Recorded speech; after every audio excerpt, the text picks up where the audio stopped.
And then one of the four living creatures gave the seven angels 7 golden bowls full of the wrath of God. So they got 7 angels with 7 plagues, and then they're given 7 golden bowls full of the wrath of God. Does that sound like Jesus and a message of love? No, but you have a blend here of Old Testament and New Testament thought, okay? You have a blend. As we said before, Revelation is anything but a book of love. It's a very warlike book, but there are loving moments within the book, of course. All right, then finally, this destruction is poured out. This is similar to the results of the 7 seals and the 7 trumpets. There's a lot of earthly destruction, okay? A lot of earthly destruction.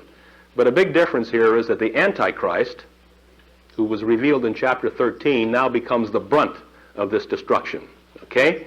Before the destruction was laid out on mankind, on nature and mankind. Now the Antichrist, who was revealed to us in chapter 13, becomes the brunt of this destruction that unfolds as the result of their pouring out these bowls of wrath.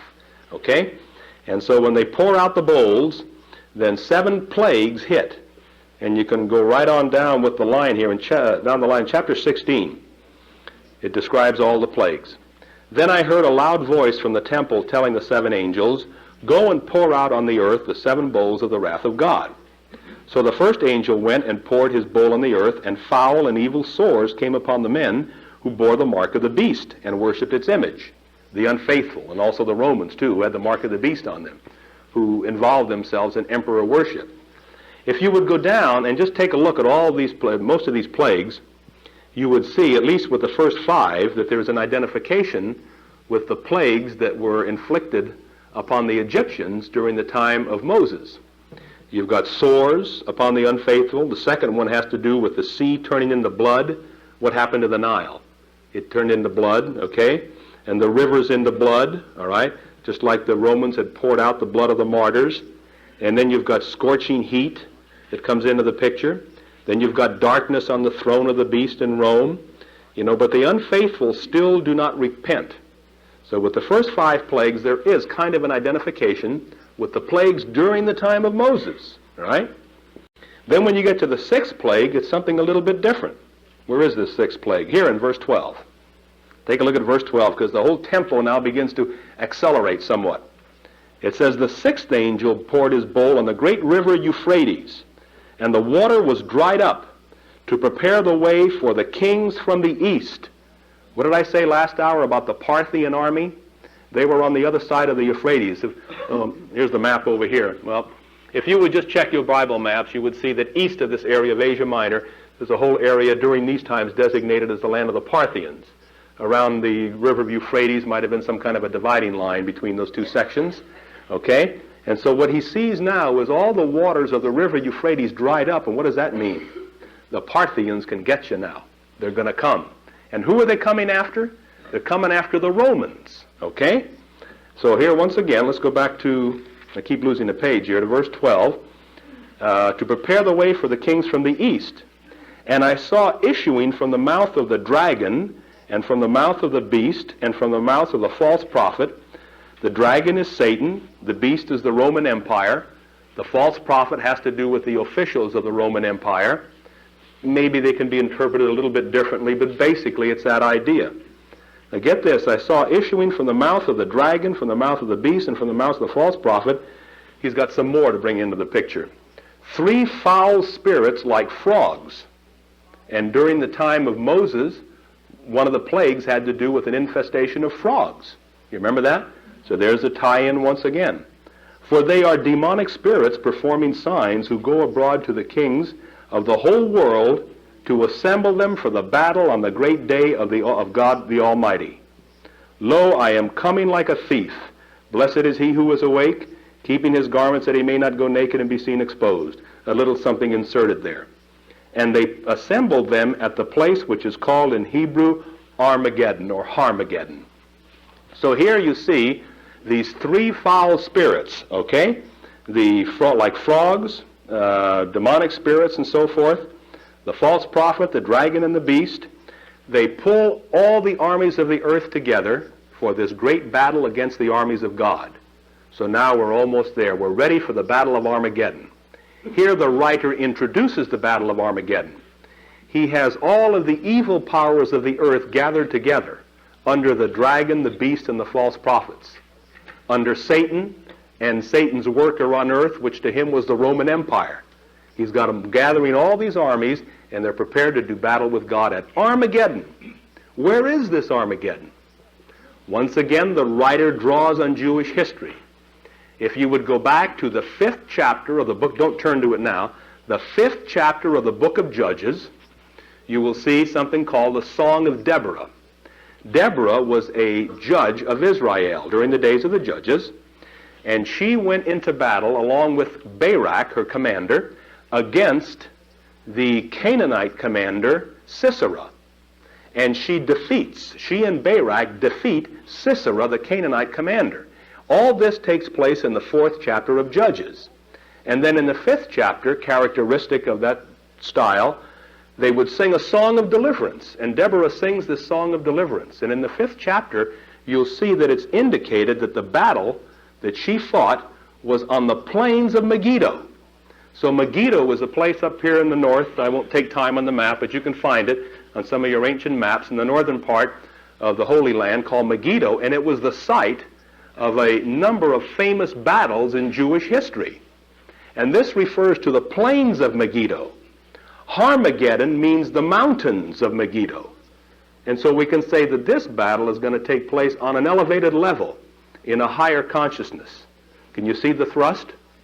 So the writer simply picks up on something that he and his people could identify with, these famous battles that were fought at the plains of Megiddo.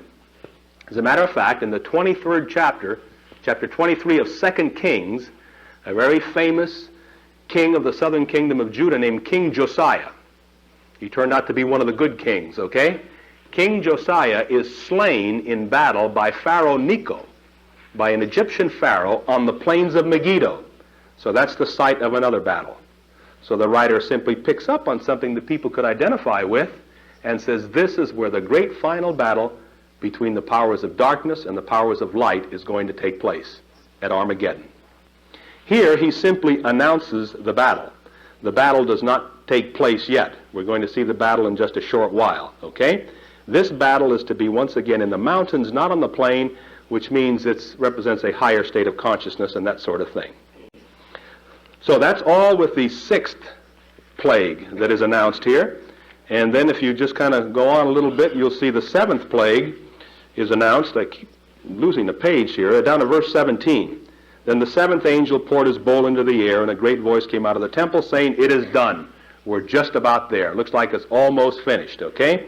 In the 7th plague, there's an earthquake that comes along, and it splits Rome into 3 parts. Rome is split into 3 parts, okay? And then he's describing here now the destruction of Rome. And in that part of the country, especially in Asia Minor, you know, earthquakes are not uncommon. He's talking about Rome, which is over in Italy. But that part of the country, they knew about earthquakes.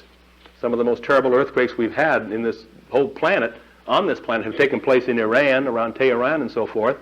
But that part of the country is familiar with earthquakes. So he uses that to describe the fall of Rome. That's one way in which he describes the fall of Rome. And it's interesting here too, but he kind of adds to it. He's got it against Rome so much. Look at verse 19 of chapter 16. The great city was split into 3 parts, and the cities of the nations fell, and God remembered great Babylon, means Rome, to make her drain the cup of the fury of his wrath. And every island fled away, and no mountains were to be found. And great hailstones, heavy as 100 weight, dropped on men from heaven, till men cursed God for the plague of the hail, so fearful was that plague. Not only does the writer destroy Rome with an earthquake, but it's like rubbing salt in the wound. Then he has great hailstones drop on the people. He's really got it in for Rome. You see the message there?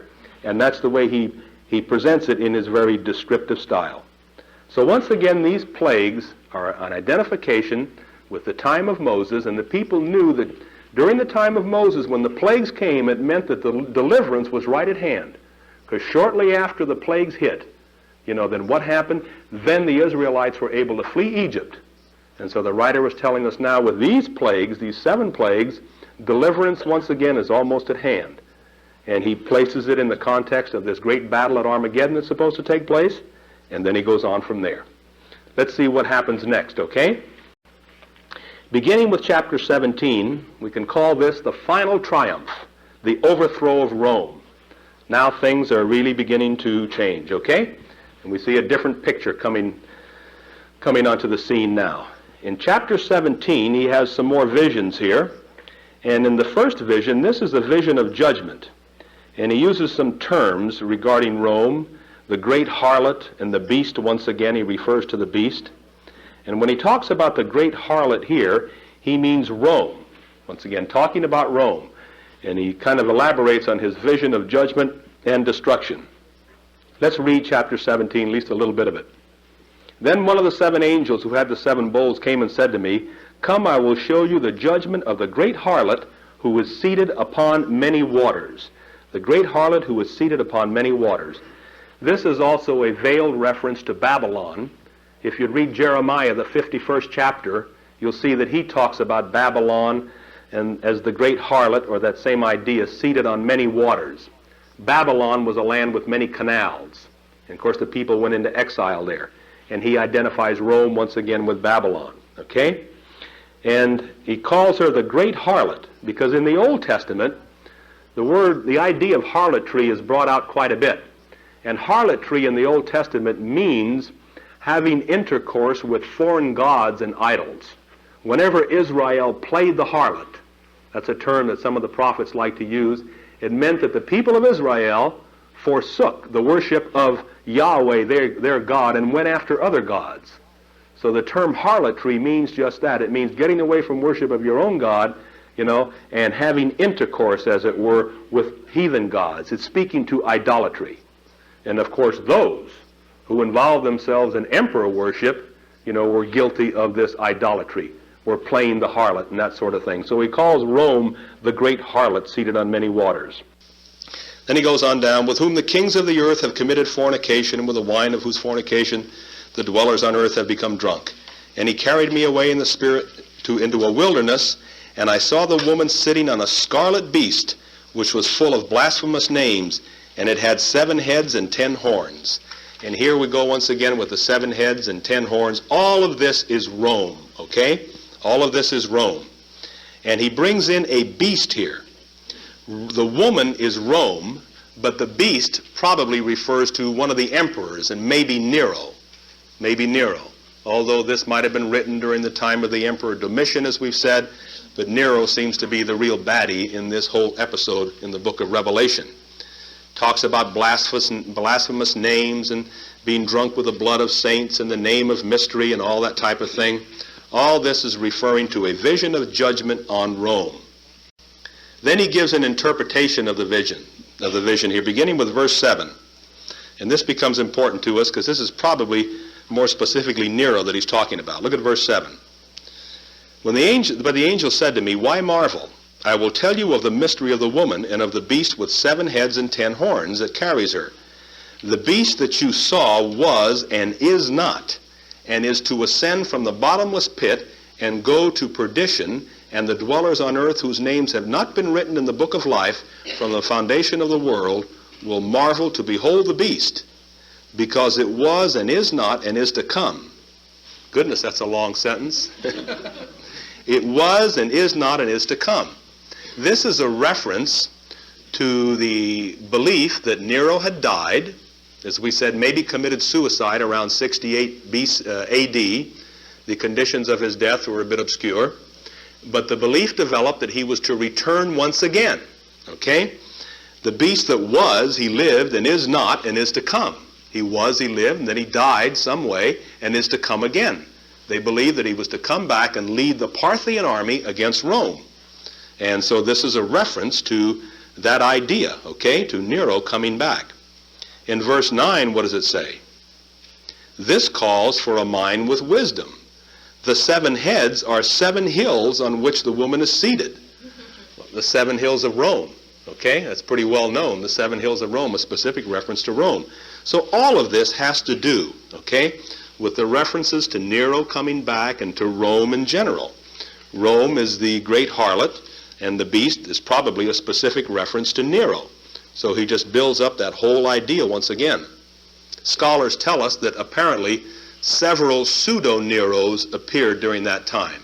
So this shouldn't be too surprising that the writer would make this same reference to Nero returning. It's like for the Messiah. Jesus was one who claimed to be the Messiah, but other people at various times were also jumping up claiming to be the Messiah as well. So it's not unusual to believe that there was more than one person claiming to be the Messiah. Okay?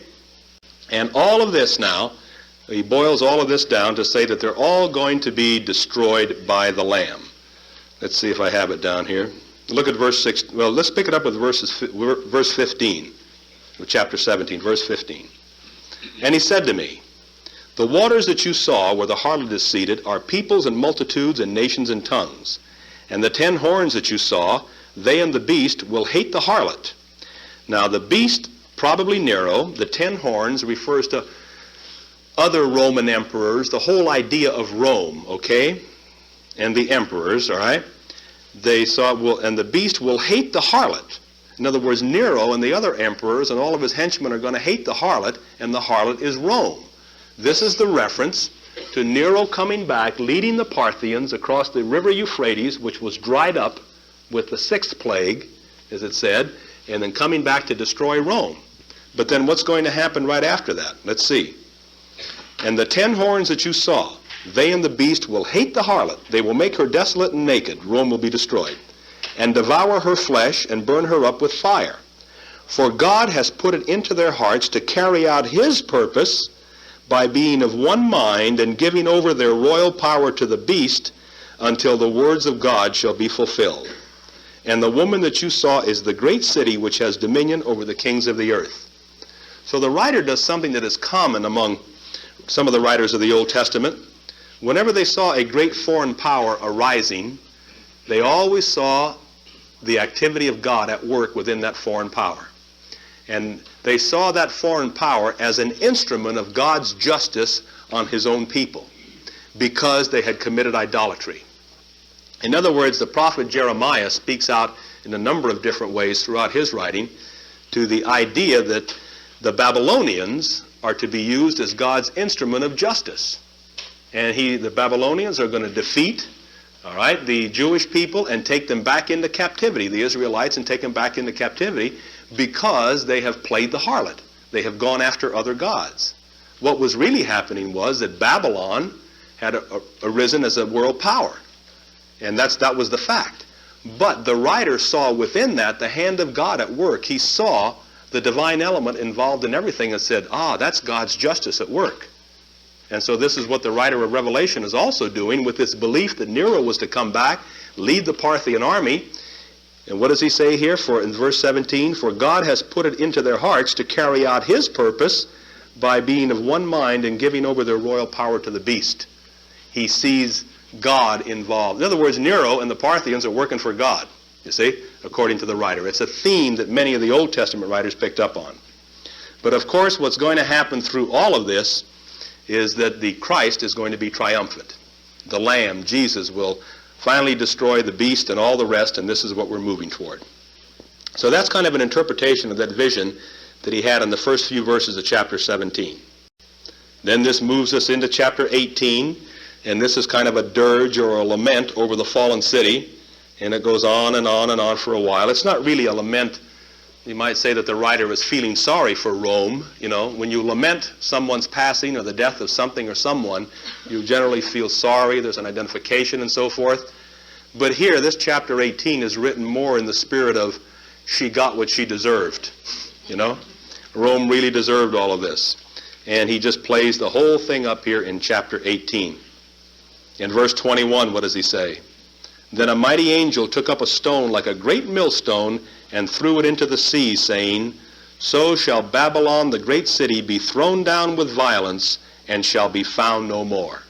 Once again, he is picturing the destruction of Rome, and he's sort of gloating over the fall of Rome, the people, the city who was responsible for the persecution of the faithful Christians. Then he moves the whole thing ahead here into chapter 19. We're ready to fight the battle, but we haven't fought it as yet, okay? And in chapter 19, we can call this a picture of the final victory. The final victory is about to take place. The scene in chapter 19 opens with a celebration, praises are being sung, and it's a time of great celebration. And once again he has visions. And here 3 visions are given. And each of these visions will relate to events that have already been covered in these 3 visions. In the first 10 verses, he has a vision once again of the heavenly council. We go back to that vision that we saw earlier, with the 24 elders and the 4 living creatures, okay, and others. And they're all giving thanks for the overthrow of Babylon, which means the overthrow of Rome. And then preparations are made for the marriage of the Lamb and the bride. Look at verse 7. With all this great celebration, let us rejoice and exult and give him the glory, for the marriage of the Lamb has come, and his bride has made herself ready. It was granted her to be clothed with fine linen, bright and pure, for the fine linen is the righteous deeds of the saints. So once again, he's speaking out to the faithful. So he announces here a marriage that is about to take place. And this marriage really symbolizes, we might say, the return of Jesus and his union with his faithful followers. Okay, the Lamb, of course, refers to Jesus. And the bride in this instance means the faithful followers. A little bit later on, that bride term is going to be used again, but it means the New Jerusalem. But here it means the faithful followers, okay? And so this great celebration is held here, and we're all set for it. Then he gives another picture of the conquering hero. You see how the temple was beginning to build? Remember, the Battle of Armageddon hasn't been fought yet, but we're getting ready for it. Then in verse 11, he has once again a vision of the conquering hero, the rider on the white horse. Back in the 6th chapter of Revelation, when the 7 seals were opened, the first 4 seals had to do with horses and riders on the horses. And the first horse was a white horse, okay? That represents the spiritual nature. That represents a triumphant Christ. So here he picks up on that picture once again, on that whole scene, only more detail is given here than was given in chapter 6. Now the Christ comes leading God's armies into a triumphant battle. Leading God's armies into a triumphant battle, into a battle against the beast. Let's take a look at verse 11. Go on down with it. Then I saw heaven opened, and behold, a white horse. He who sat upon it is called Faithful and True, and in righteousness he judges and makes war. So Jesus is kind of given other names here now, right? Faithful and True. His eyes are like a flame of fire, and on his head are many diadems. And he has a name inscribed, which no one knows but himself. He is clad in a robe dipped in blood, and the name by which he is called is the Word of God. And the armies of heaven, arrayed in fine linen, white and pure, followed him on white horses. So a while back, all the armies of the demonic forces and evil were gathered at Armageddon, by the dragon, the foul spirits there, the dragon and the false prophets, and the other one, the beast. All of those have been gathered. Now comes the triumphant Christ, and he is gathering all the armies of righteousness, and the big battle is about to take place. Then it goes on down. He's also called King of Kings and Lord of Lords. Okay? King of Kings as Lord of Lords. So the big battle is just about to take place, if you're ready for it. And in verses 17 through 21, the Battle of Armageddon takes place, but you'd hardly know it. He doesn't, after all this working and going through all this, he doesn't describe the battle, but he tells you what the results of it are. Okay? In verses 17 through 21. Let's read those. Verse 17 of chapter 19, he says, Then I saw an angel standing in the sun, and with a loud voice he called to all the birds that fly in mid-heaven, Come gather for the great supper of God, to eat the flesh of kings, the flesh of captains, the flesh of mighty men, the flesh of horses and their riders, and the flesh of all men, both free and slave, both small and great. And I saw the beast and the kings of the earth with their armies gathered to make war against him who sits upon the horse and against his army. There they are, the forces of evil and the forces of good, ready to do battle. Verse 20, And the beast was captured, and with it the false prophet. Where's the battle? It's all over. Somewhere in between verses 19 and 20 there, okay? The battle has been, well, I thank him for sparing us all the details of the battle after we've gotten through all the rest of this. He says, and the beast was captured, and with it the false prophet, who in its presence had worked the signs by which he deceived those who had received the mark of the beast and those who worshipped its image. These two were thrown alive into the lake of fire that burns with brimstone, and the rest were slain by the sword. Okay, so we've just taken care of the beast and the false prophet, meaning possibly Nero, the emperors, is representing the emperors, and the false prophets, all of their officials. They are thrown into the lake of fire, and out of the lake of fire no one comes. When you've been thrown into the lake of fire, that's it. So they're taken care of right here. You see that? The beast and the false prophet are captured and thrown into the lake of fire, which is the final place of punishment. But we've got the bottomless pit to deal with too. You might recall that when we saw the bottomless pit in one of the chapters back there, we said that this was kind of a holding place for a while. And it's going to be a holding place for the devil for a short time, but it's not the final place of punishment, because he's going to be released from that pit. So this is the whole business about the Battle of Armageddon. It's not described at all, but the results are told. And the results are that the beast and the false prophet, the emperors, and all of their officials and henchmen have been captured and thrown into the lake of fire. That portion of evil has been taken care of. That part of the battle has been won by God. And that's the way it is with us sometimes. When we're working with negative thoughts, oh, how we like to work with the idea of eliminating all negative thought from our consciousness. But you know, we take it in stages, don't we? Sometimes all we can really eliminate in regard to a certain situation is maybe that which is represented by the beast and false prophet. In other words, we get a part of the job done, but there's more to be done. And the real culprit, you know, the Satan, remember, he's still running around loose down there. We've got to deal with him yet. And sometimes that's what we have to do in order to be completely healed. Root out from within our consciousness the true cause of all of our problems. That one resentment, that one pet resentment that we want to hang on to, that one fear thought that we've been living with for so long, that's the real Satan, and it's all within us. And it's a Satan that we have control over. So maybe for a time we can get rid of some of the other negative thoughts and deal with them, but to be completely healed, we can do it when we finally experience that final healing through getting rid of that one thought cause, whatever it is, that pet resentment, fear, whatever the case might be. So there it is, the Battle of Armageddon. Is that a little bit of a surprise to you, with all this business that's been built up about it?